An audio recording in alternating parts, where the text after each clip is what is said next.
Hello,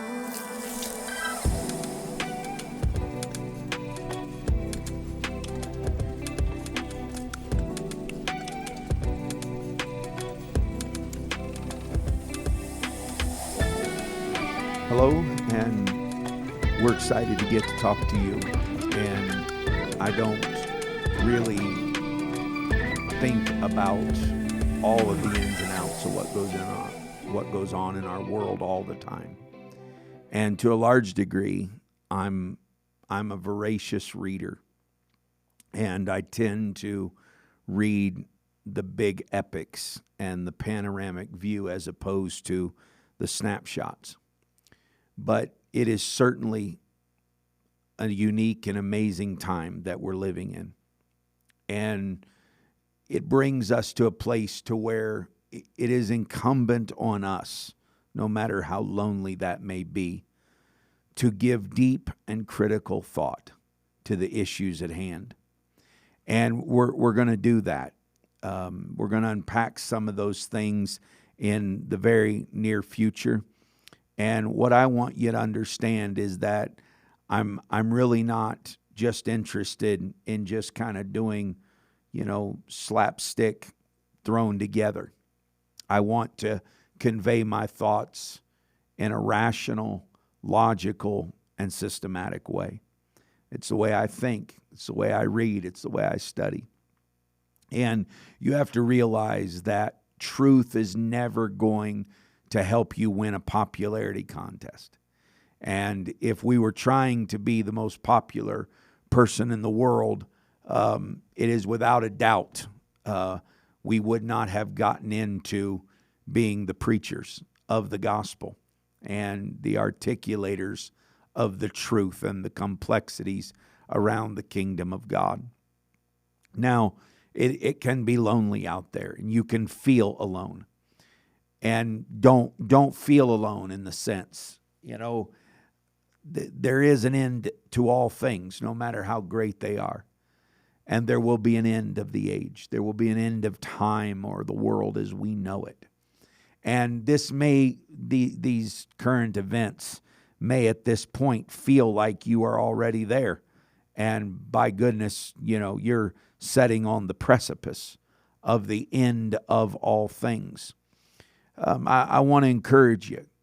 Keep reading, keep studying, keep applying yourself, and don't give up, because there's a lot to be said about those who are determined that they're going to pursue, and there's a lot of things that people don't know, and it's your job to be a quiet, rational, articulating voice that is not given to the drama or the pandemonium, but that takes apart the issues one by one. Next week, I've already done a special episode, and this week I'll drop another special episode around the concept of Israel and modern day Israel.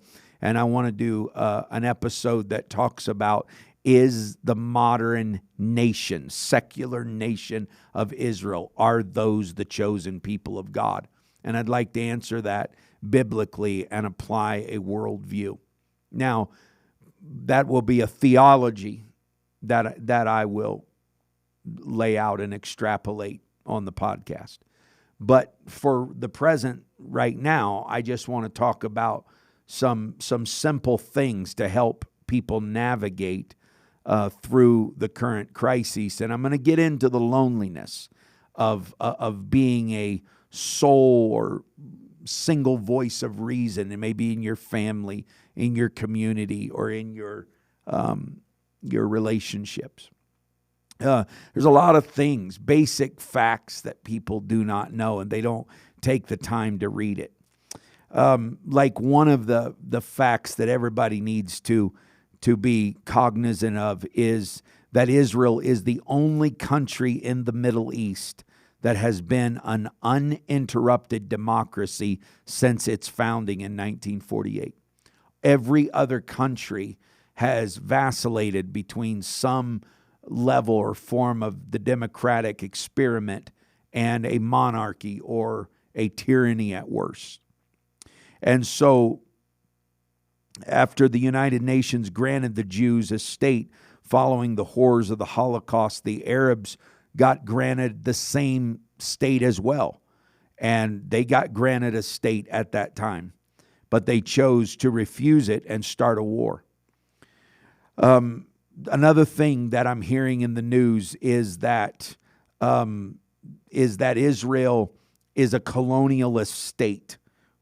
That's absurd, as it is a refuge state that was decolonized from British rule. So British rule was the colonial footprint. And British colonialization abdicated their rights on the land and abdicated it from British rule to them.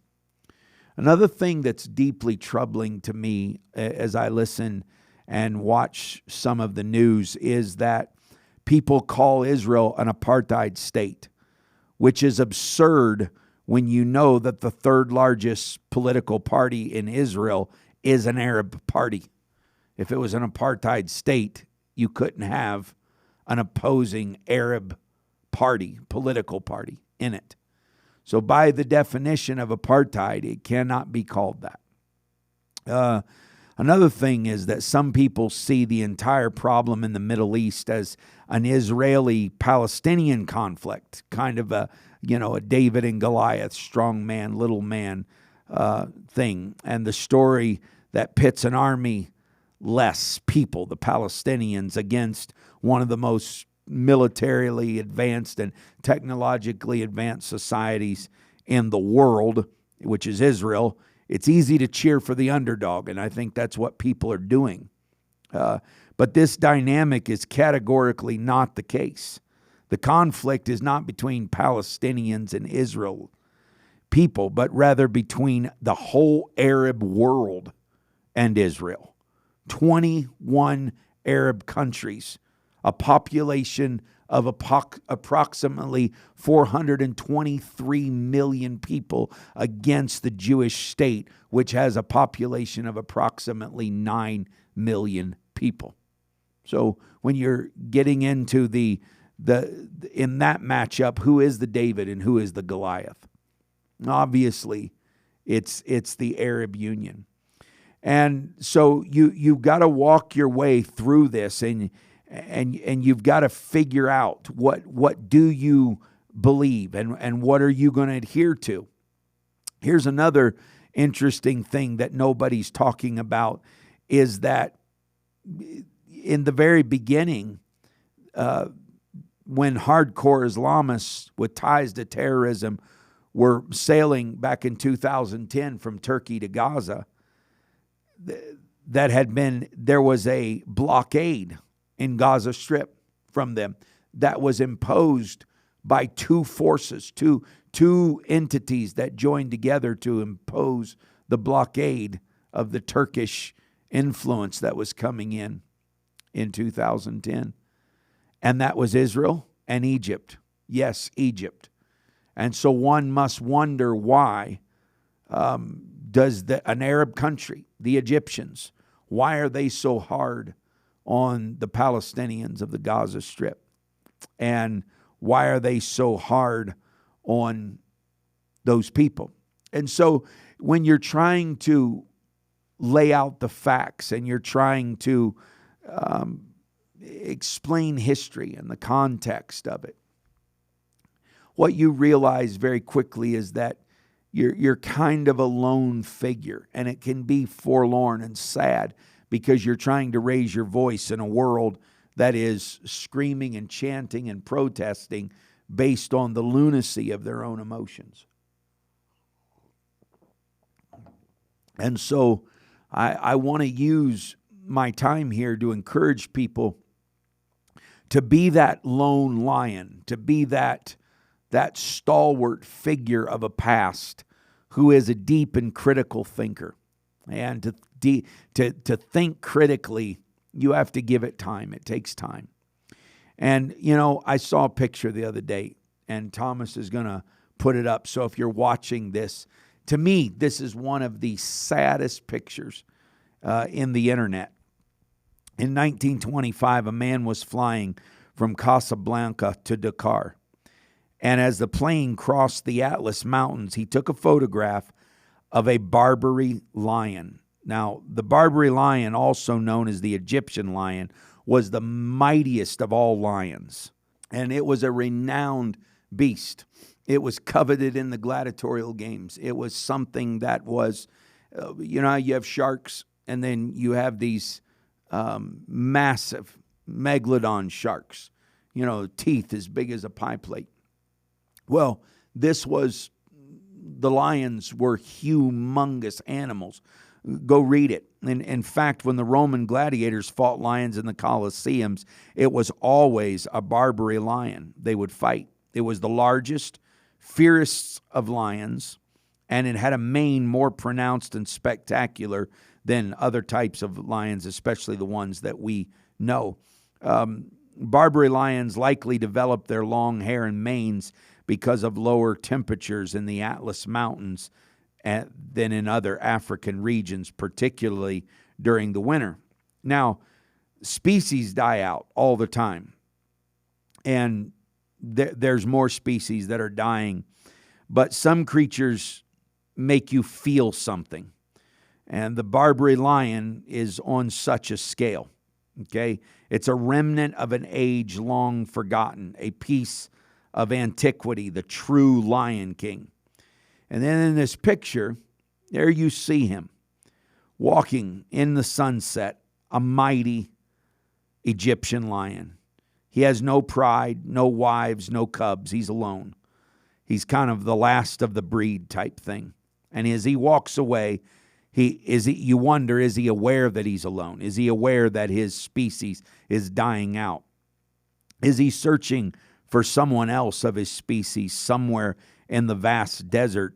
What's he looking for? And to realize that this was the last known spotting or sighting, and certainly the last photograph ever of one of these lions, and he's completely alone. And I have that picture in my office, and there are times that you have to realize that you have to go it alone. You have to get out there and look. And so they were stunned by, what's he doing out there? What's he doing? Where's he going? Why is he up and left where he is? Because he's searching. He's searching for something of similitude. Iron sharpens iron, the Bible talks about. And so all of us in this culture, we're looking for people who can speak the hard truths in an articulate way that makes sense. Now, I want to encourage you that it is incumbent on you to be a deep and critical thinker and to take a rational approach to the challenges that we have in our world today. I want to encourage you not to get your news in one-line sound bites, Instagram posts, 280 character tweets. But I will say that of all of the social media, Twitter or X seems to be my favorite place to kind of unveil a stream of consciousness. So if you do not follow me on Twitter and you're not on X and you want to be, or you want to follow kind of a stream of consciousness that's posting half a dozen times a day generally, about everything from the book I'm reading to the present thought I'm having about a scripture that I'm working, to the headlines of the Wall Street Journal, or what I'm thinking while I'm watching the United Nations have their Security Council meeting or whatever. And Thomas will put that in the description below if you want to be a part of that and follow that. But, I want to encourage you to read voraciously. Your brain is a muscle. You have to work it out, okay? For it to grow, you have to deploy lots of training. You ever go to the gym, you probably know how hard it is to lose weight, to keep in shape, and, to build muscle. Your brain is exactly the same way. I want to walk through a little bit of encouragement to kind of stimulate and prod you to read, to read not just news and not just headlines, but get a book about Israel, get a book about Hamas, really delve into it, okay? And I'm going to give you a book recommendation. It's like a primer for Israeli history, modern Israeli history, and it's brilliantly written and composed. It's an easy read. You can get it on Kindle, you can get it on ebooks, or you can order it. And then next week I'm going to give you another book recommendation from The Sun. I'm reading it right now, and I want to make sure that I kind of parse through it all before I recommend it.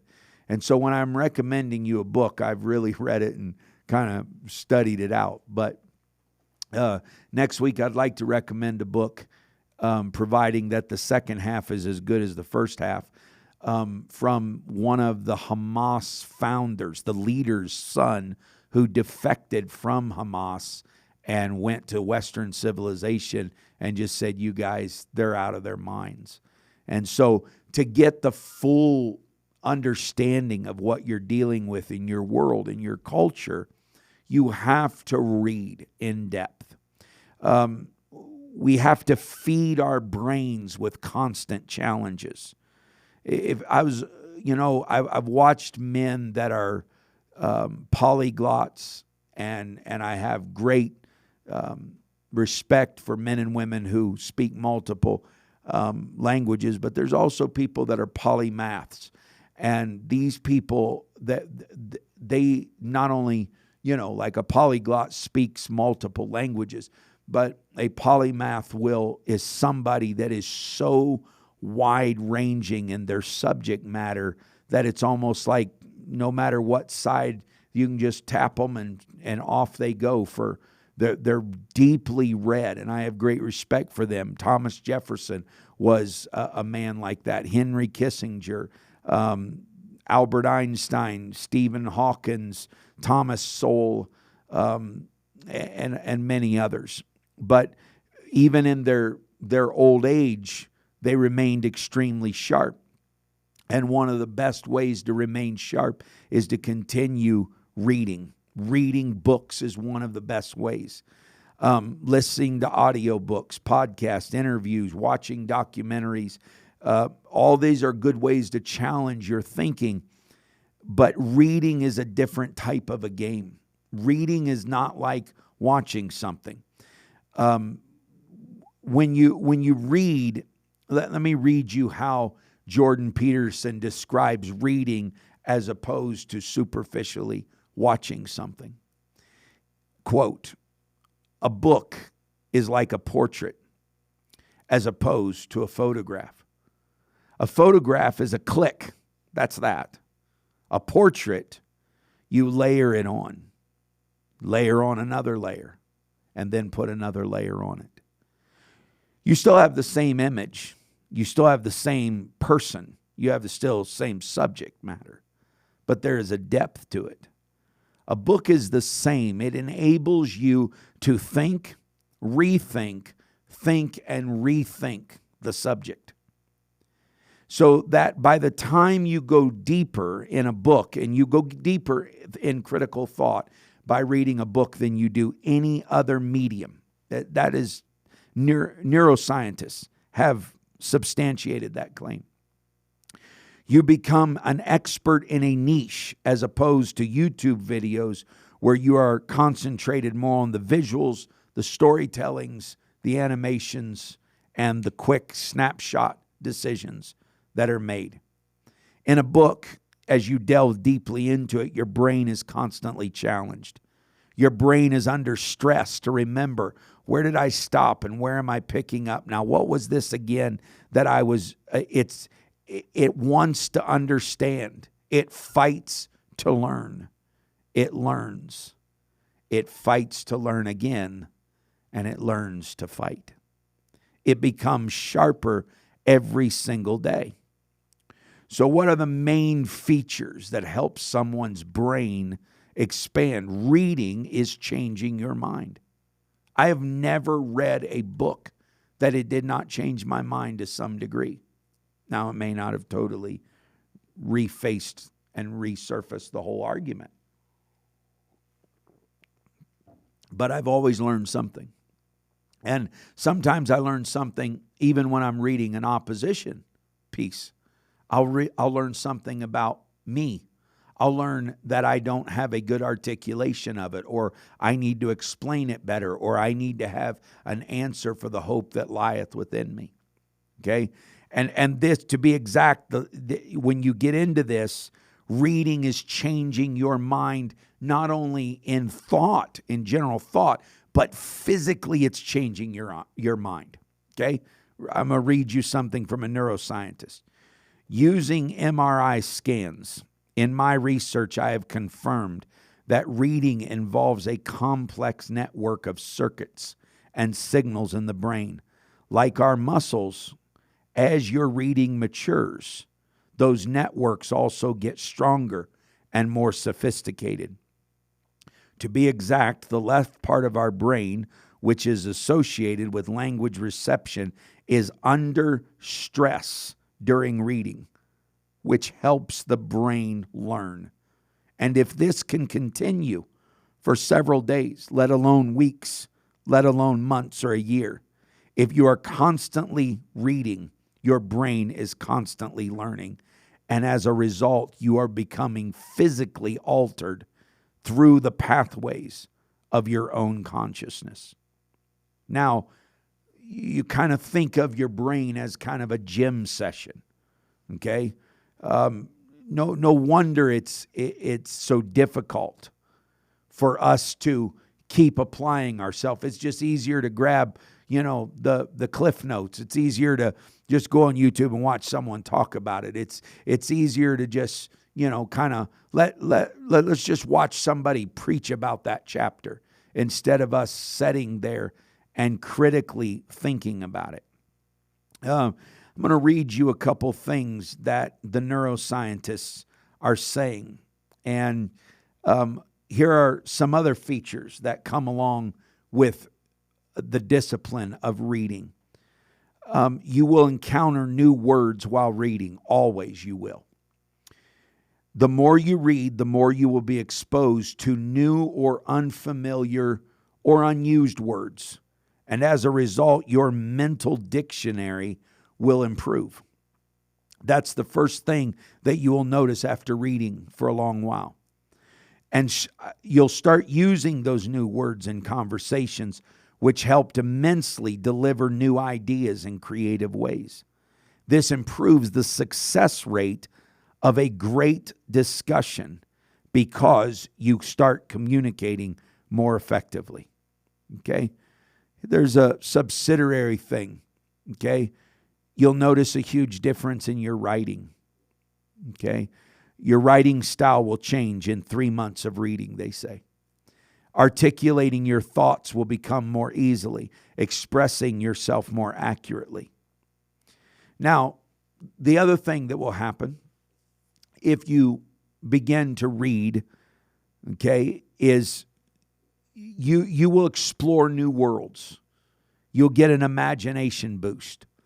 Yes, you will have to separate yourself. You will have to give yourself ample time to read. Set aside time to read every day. And as you do this, you'll realize you're always traveling. You can sit in the room, but feel like you've gotten out. You've been somewhere. And this is probably one of the biggest reasons that reading is important to me, because I have not mastered time travel as yet. So as soon as I get time travel figured out, then off I go. I don't have, but reading is for me traveling across millennia to revisit the Pax Romana or Palestine and Judea and Samaria of the days of Jesus. It's interesting to me to visit the geopolitical structure and ramifications and consequences of Daniel the prophet's day in the Babylonian Empire. So you will be traveling in the realms of the books you read. So you will become less attached to the franticness of the moment.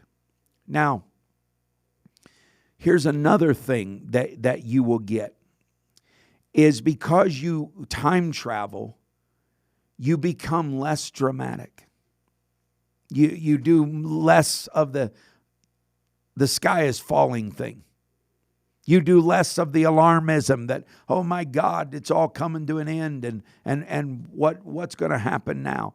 And because you've been traveling through the Pax Romana and you've seen how corrupt and how seductive and how extremely and acutely secular that and paganistic and pantheistic was the Grecian Empire and the Roman Empire.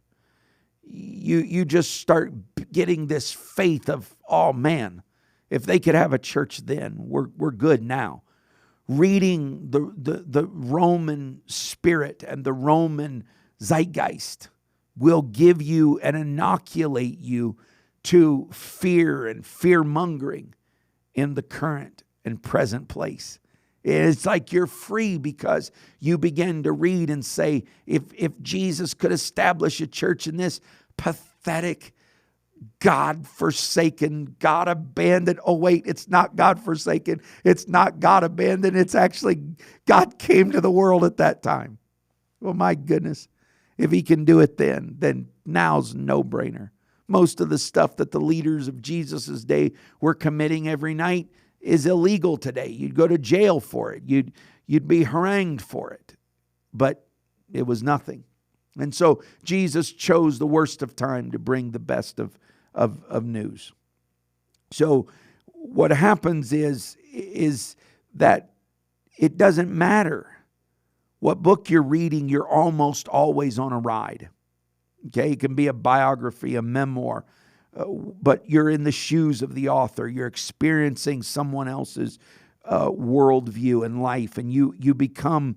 You can even associate yourself with the heroes of the story to the degree that it boosts your own self-confidence and your own faith and your own joy. Okay? And so this is important. It's very important. And so you're taking thoughts and ideas from different time periods and different worlds, and you're importing them into your society. How awesome is that? What a huge privilege it is to be a reader, to live in a world where I have access to books. Now, here's another thing. You will be able, much of the HDA attention, what is it now? ADHD. You know, I had that too. I had that, and I still have a bit of that. But through reading, I get to discipline, I get to focus, I get to look at something from a different way.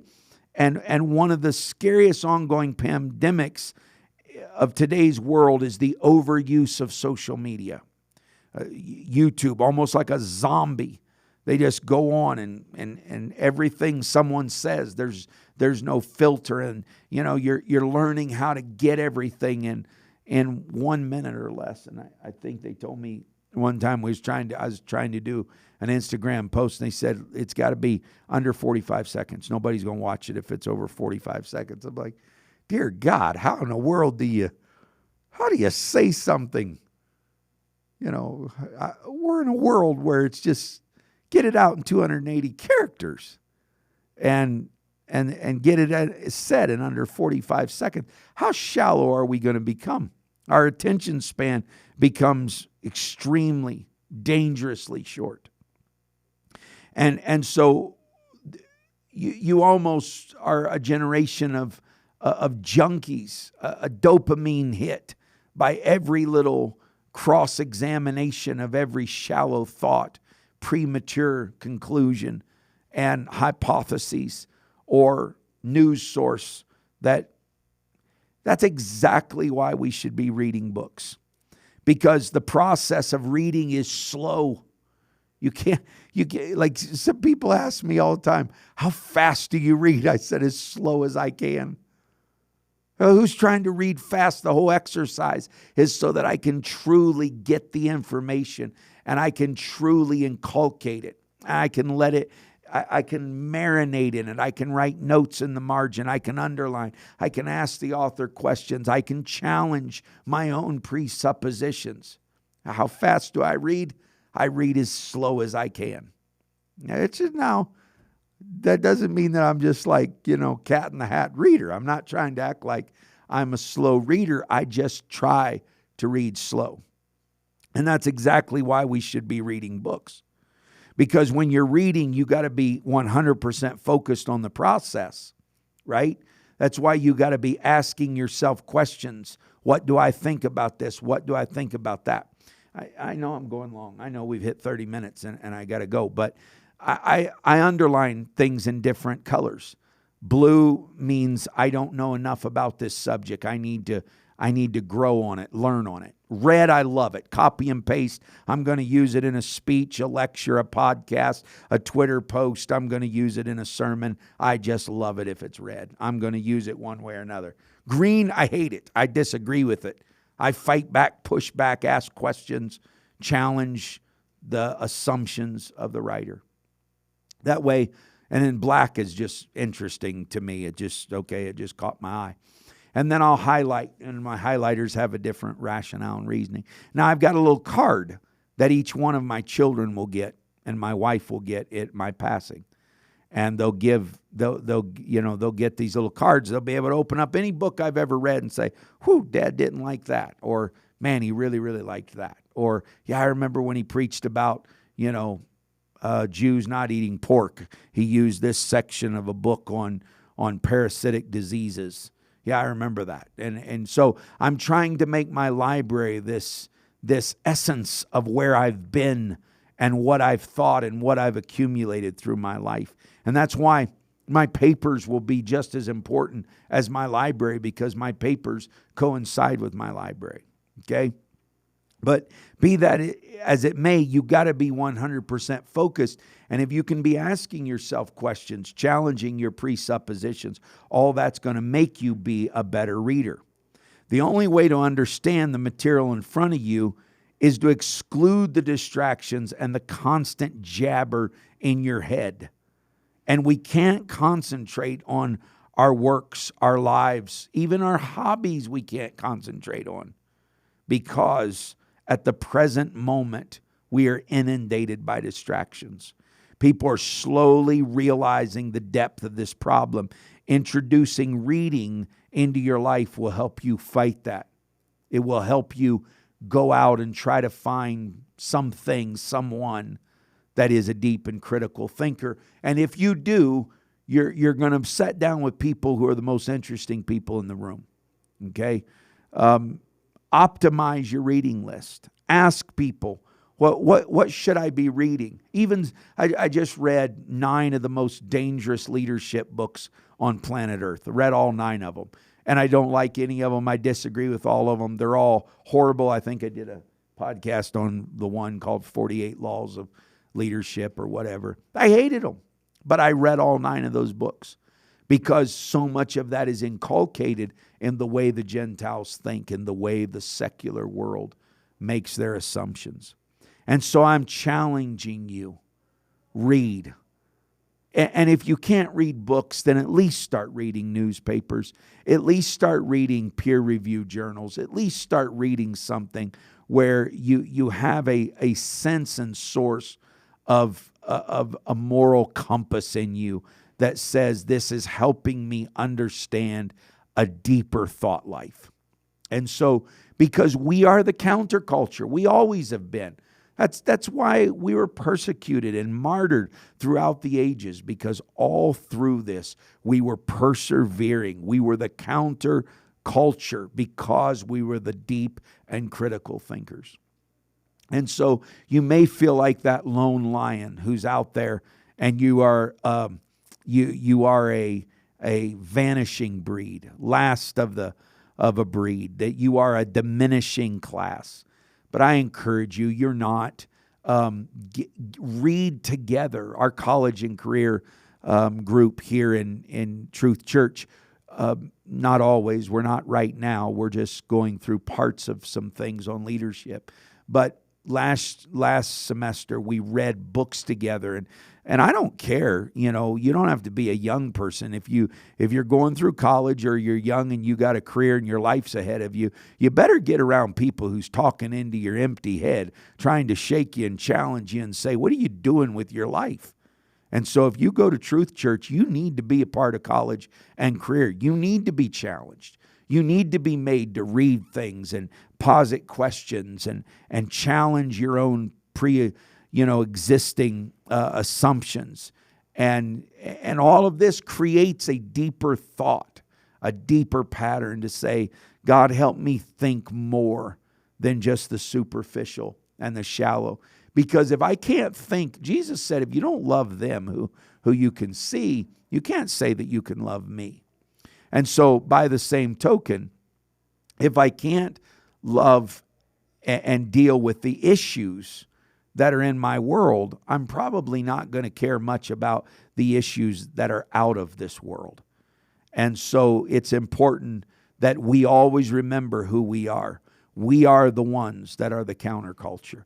Christianity was built on not taking the bait, not taking the line. It didn't buy into pantheism. It didn't buy into paganism. It transcended all that and became wildly successful because it was free thinkers that were propagating the gospel in the most dangerous season and time that there ever was. And in the first 200 years of the church, there was epic growth, and you got killed for being in the church.